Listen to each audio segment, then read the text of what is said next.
সমবায় ব্যাংকের লকার থেকে ১২,০০০ ভরি সোনার খোঁজ পাওয়া যাচ্ছে না বলে জানিয়েছেন স্থানীয় সরকার, পল্লী উন্নয়ন ও সমবায় মন্ত্রণালয়ের উপদেষ্টা এএফ হাসান আরিফ। গতকাল রোববার কুমিল্লার পল্লী উন্নয়ন একাডেমির ৫৭তম বার্ষিক পরিকল্পনা সম্মেলনে যোগ দিতে এসে সাংবাদিকদের কাছে এসব কথা বলেন তিনি। উপদেষ্টা এএফ হাসান আরিফ বলেছেন, সমবায় ব্যাংকের বহু সম্পত্তি বেদখল হয়ে আছে। যারা একসময় ব্যাংকে ছিলেন তারাই এসব সম্পত্তি বেদখল করে বসে আছেন। তাদের বিষয়ে আইনি ব্যবস্থা নেওয়া হচ্ছে।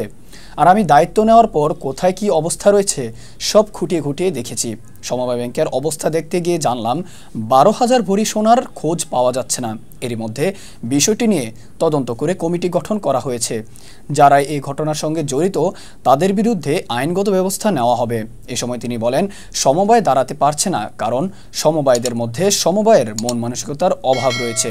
সমবায়ের সঙ্গে যারা আছেন তারা শুধু কমিটি আর দায়িত্বে আসা নিয়ে ব্যস্ত আছেন, কিন্তু সমবায়ের কল্যাণে কোনো কাজই হচ্ছে না।